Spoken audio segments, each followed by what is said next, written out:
still have Maje in his house. Well, I won't say in the house because I mean this is your house. In my house. In my home. Your house is quite simple. I like simplicity. Really? Yeah. Why is that? I think I'm just a simple person. I like very, very basic things in life, a very simple life. So, and actually the truth is I'm not very good at interior design. So it's easier to just keep it simple, you know. It's safer. Primary Just colors. play Play it safe, nothing fancy. Yeah. That's good. I like that. Probably some people will take a cue from you. Yeah. So I've always wondered, why would a banker leave the banking world and just switch over, like off on? That's what you did. Yeah. What informed that, really? I'd say it was a passion move. You know, I spent about 10 years in banking, and honestly, it just wasn't doing anything for me. I was just what we call marking time. It's what I thought I wanted when I was younger. You know, when I was growing up, I grew up in England. Okay. I left Nigeria when I was about 6 years old and went through the full school system. So when I came out of university, I wanted to be a banker because I thought it was a cool thing to be. Was it the suit thing that got to your work? It was the suit thing, it was the lifestyle, you know, without actually thinking about the actual work part. I was just thinking about the lifestyle part, you know, just to be able to tell people, hey, I work. I'm a banker. Hey, all of that. But very quickly I found out that I wasn't passionate about it. I really wasn't that into it. So I became a clock watcher. Someone who's going to work and just basically waiting for the end of the day. You know, oh God, it's 11 o'clock. Oh my God, it's 12 o'clock. Oh my God, I've only got 2 more hours to go, you know, without concentrating on the work and getting fulfilled by that. So after a while, I did a few years in banking in London, a few years of banking here in Abuja, actually, and then moved back to Lagos. And then around the time of the bank consolidations, I quit. Like a random Tuesday morning, I just looked around and looked at my life and I thought, this isn't working. I'm unhappy. I'm not getting anything out of this. I didn't know what I wanted to do. I just know I didn't want to do this. So you don't say. So I kind of went backwards. Huge risk, actually. I kind of went backwards. I was more focused on just leaving that profession. And when I left, I thought, okay, wait a minute. Oh, I don't know what I'm going to do now. What am I supposed to do? You know, and did something trigger it?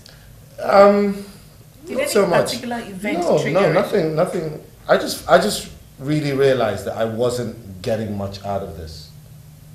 So I wanted to be more in control of my time, and I wanted to find what I enjoyed. Your passion. Yeah, I wasn't even looking at things from a passion perspective back then.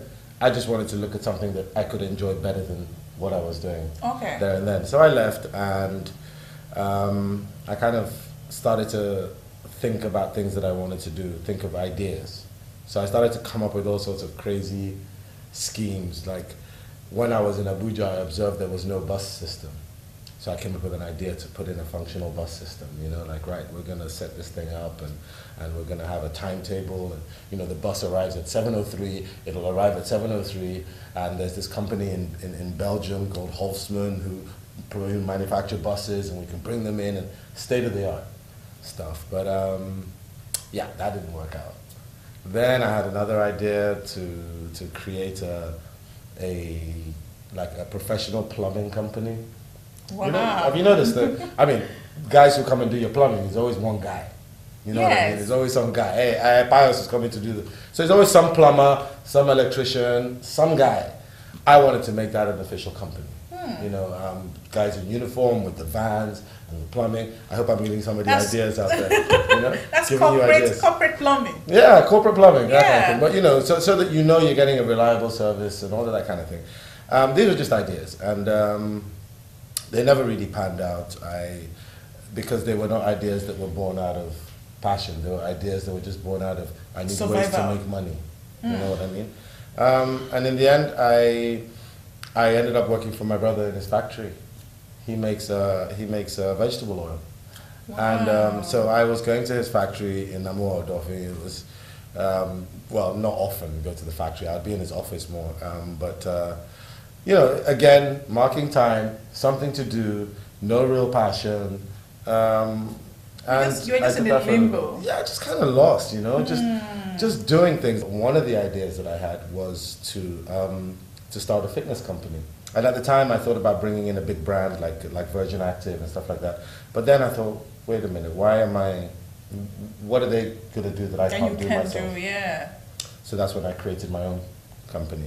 And the idea basically came from the fact that I love exercise. If there's one thing that I've always done consistently in my life, it's always been exercise and working out and stuff. Because, I mean, the kind of school that I went to, I had to do sports. It was mandatory. Okay. How many years are you talking about?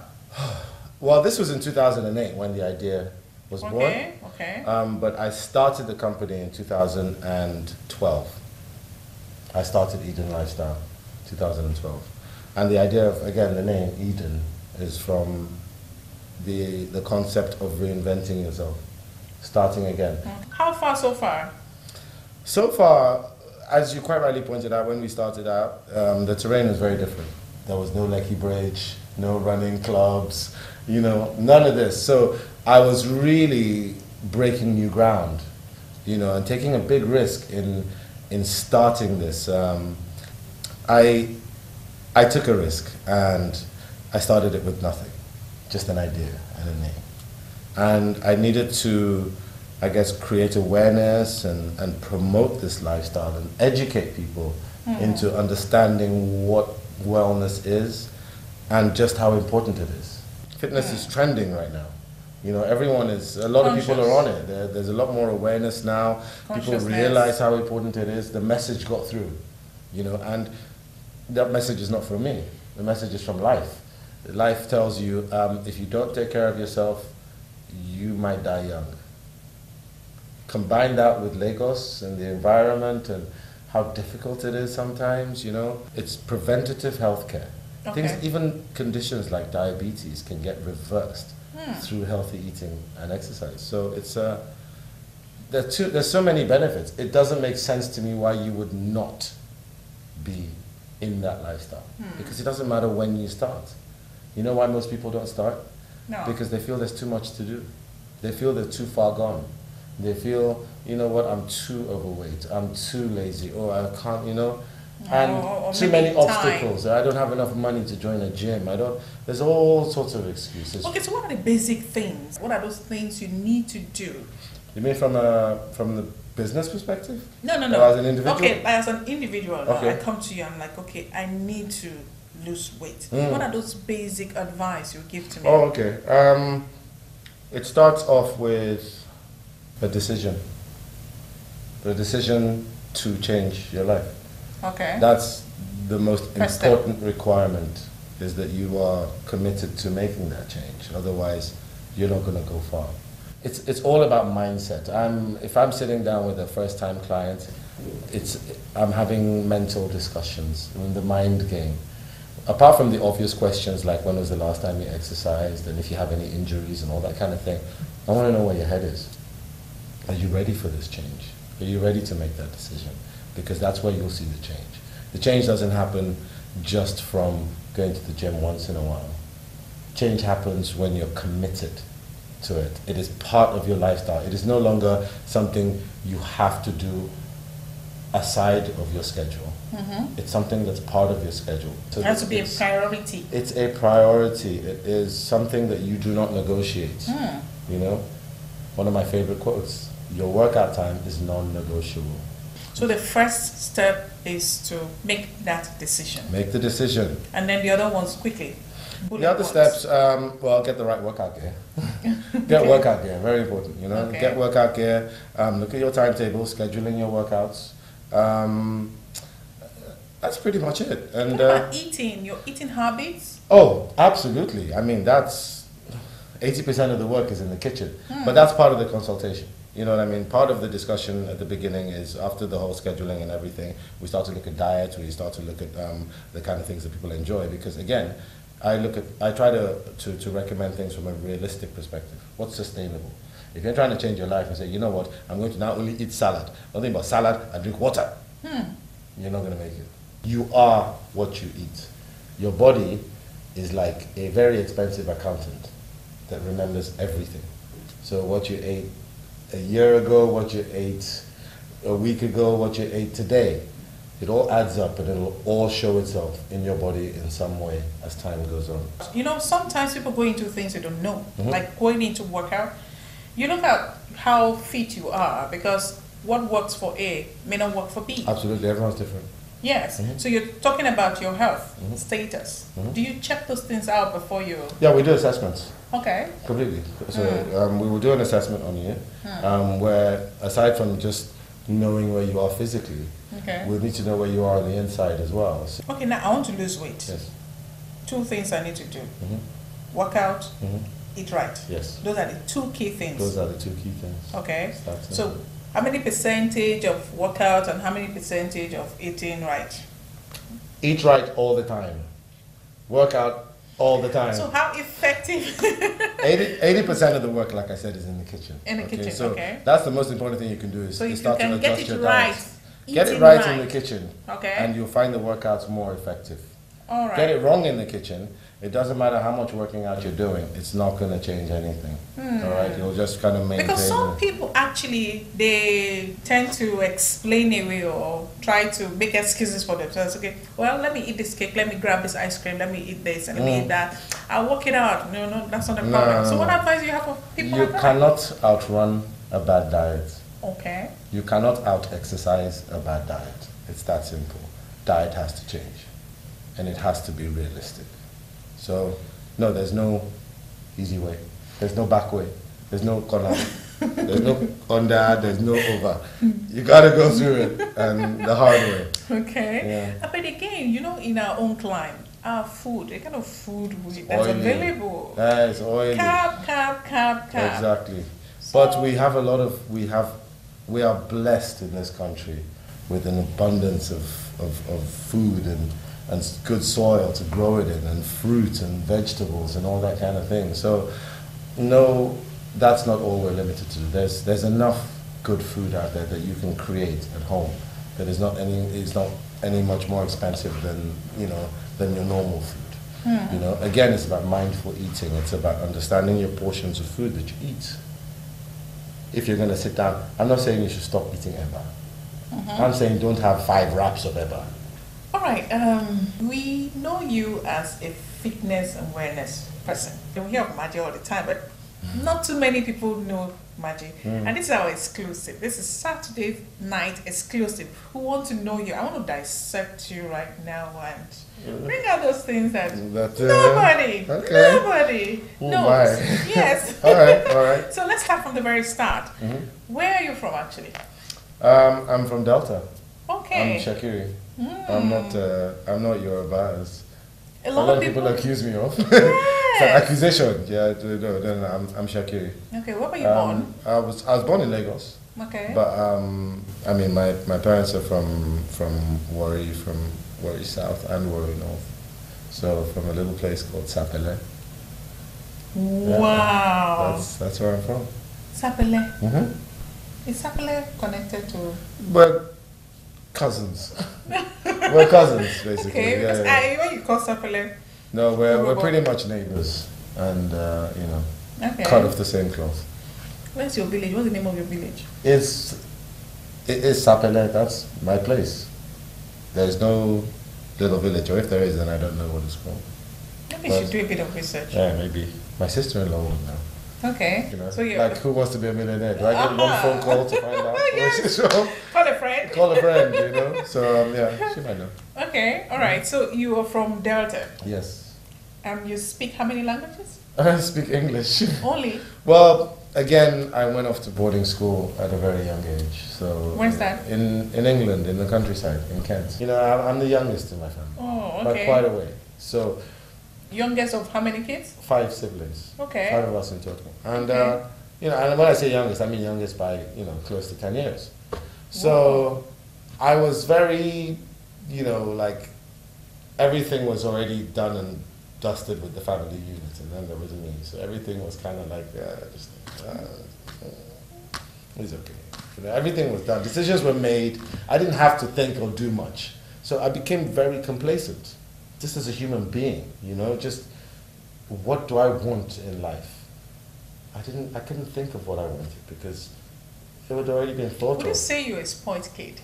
Yeah, I was avoiding using that, but damn it, now you've said it. Didn't want to say that, but no, I wouldn't say spoiled because it's not like I was given anything I wanted either. Oh, really? Oh, no, I wasn't. I mean, you're from a privileged home now. Yeah, it didn't mean I got anything I wanted. My parents were hardcore, My mom, no, it wasn't like that. We weren't spoiled. We had to earn everything that we got. So how do you deal with the press? I mean, you've had let me put it this way. You've had the media's full attention. Yeah. They zoom in on you, pan, tilt, and they really, really, really are on you. Why is that so? I had quite a dramatic year last year. Very dramatic. I had a dramatic year, and honestly, it affected my work in a big way. So trying to slowly kind of climb back out of that hole. How did I deal with it? I focused on my work. I put my work forward, and just let that speak for me. That's life. How did it affect your work? Well, a couple of the big brands that I work with, got a bit spooked, so we're like, let's just see what happens here, So yeah, business wasn't exactly, kicking my door down. But do you think it was fair? What, that happened? Yeah. I think it's life. I think it happens, If you're in the media for the wrong reasons, it's gonna have some sort of impact. So what lessons did you learn from it? I learned that I do good work because I was able to focus on that. I learned that people can be vicious, people can be judgmental when they know nothing about you or nothing about your story or where you're coming from. But it's fine, just hold on to the people that do know you because they're the ones that matter and do care about you, and stay on, don't get derailed. But there's no way we can talk about you and not talk about Toke Makinwa'S. Yeah. Why? It's like you guys are like 5 and 6. Okay. Yes. Yeah, well, How did you meet her actually? We met a long time ago. Okay. We met a long time ago at the boat club in Lagos. So what makes her thick?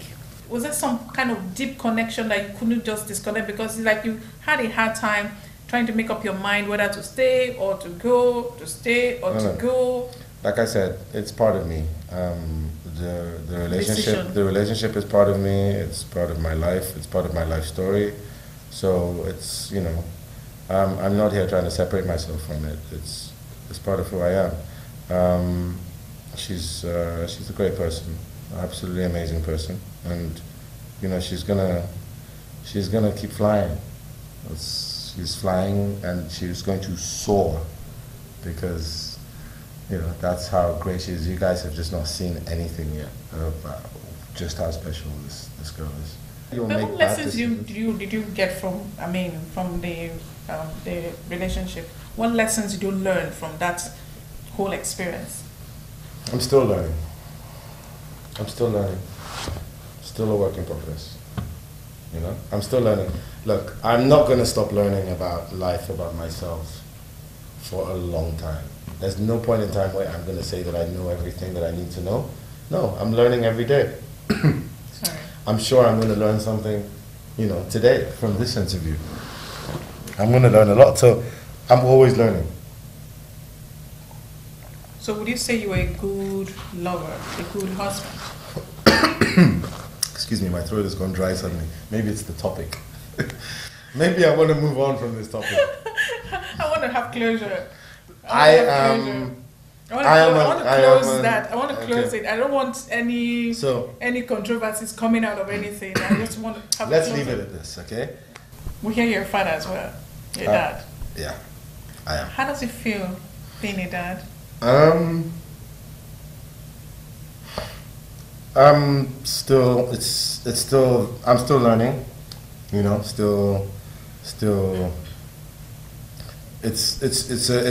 a whole new world. There's a whole lot of self-discovery to come, you know, so I just take each day as it comes, really. How old is the baby? Just a few months, just a few months. Baby boy or girl? Boy. Baby boy, does he look like you? Maybe you have to see some pictures, you tell me.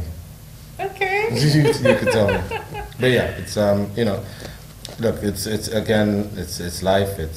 Life is evolving. Life is crazy.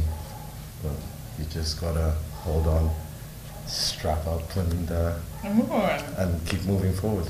Any plans to get married? Wow. I don't. What? No, I don't know. I am about the hit squad. You know, you look like a very young person. I do.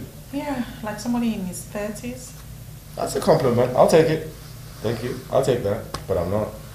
Not So yet. it's a fitness and awareness that has kept you. I'm turning 40. I stopped counting when I was 40, so forgive me while I calculate. I turned 44. I'll be 44 this year. So what are your projections? Where do you see yourself in the next 10 years? I mean, now that you have active plans on, what are your projections? Next 10 years, Yeah. I see myself as, you know, the next Richard Branson. Oh, wow. I just see myself, I see, you know, I see my fitness brand as a household name. I see us with lots of facilities everywhere so people have access to exercise. All right. So we want to wish you well. Thank you. We hope that you continue to go on, you know, foster on with this crusade of keeping well and eating right and, you know, being happy, because that's the ultimate. Would you consider yourself as a happy person? Yeah, of course. I have my health. I have a roof over my head. I'm doing the work that I absolutely love. My faith is strong. I have seen growth in my life. I'm happy. And on that note, I want to say thank you so much for gracing our show.